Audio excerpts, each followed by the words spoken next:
Bravo au commandant Samo de la team PA face au Malien Sunkara Moussa. Il vient de remporter la partie. Son premier combat MMA à Abidjan. Ça n'a pas été facile. Franchement, j'avais un stress incroyable. Mais je pensais personnellement que Samo allait se tirer d'affaire.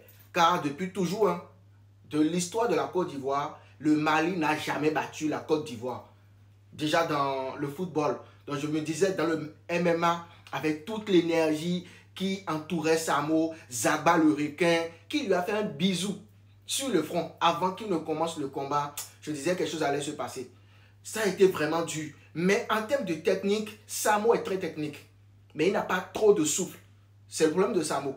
Samo est le vainqueur de ce combat. Qu'on le veut ou pas, en termes de technique, les juges ont tranché. Et quand on sait que c'est un certain Lopez, le mari à Charlotte Dipanda, celui qui entraîne beaucoup de grands comme Francis Ngannou, qui l'a entraîné sur une bonne période, moi le résultat ne me surprend pas. Mais par contre, Samo doit un peu plus travailler son cardio. Il n'a pas trop de souffle, mais en termes de technique, franchement, c'est impeccable.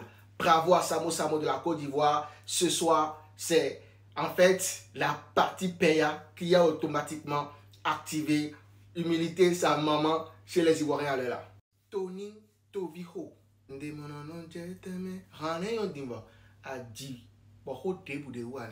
C'est un tube. C'est une chanson intemporelle. Mais tu es en train de commettre la même erreur que la majorité des artistes béninois. Nous me dirons des temps d'hier, me dirons à succès des temps d'hier, mais nous enregistrons Hamilton de plateforme légale les d'hier. Bon, en l'air de Tchoro Koko, mais donc Kandi, bon, et nous rosons cigares, bon, mais le beau de nos tas. Bon, créateur véreux, les noms sont bon, moi, des filles de mer. Et en l'Indien, il y a dit, mais on sort rendre nous, pendant qu'on le rendu, bah, il y a une promotion bleu, oh, et il y a bon, et visibilité, rendre, il y a bon, si nous, or, nous avons enregistré dans la plateforme légale à tes émissions de Boudio. Nous sommes revenus tout à l'heure. Et nous avons les corps à côté de nos comptes banquettes. Rentrez dans le YouTube Music, et dans le Spotify, et dans le Deezer, et dans le iTunes. On a pas de nous artistes béninois là. Do 5 mitons maton et raison, 3 mitons les matons raison. Bon, on nous, bon, nous sort, on sort. Tony, tu es très talentueux, mais il va falloir professionnaliser ton art en enregistrant légalement tes chansons sur les plateformes de téléchargement, de streaming. Non, bye.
don't have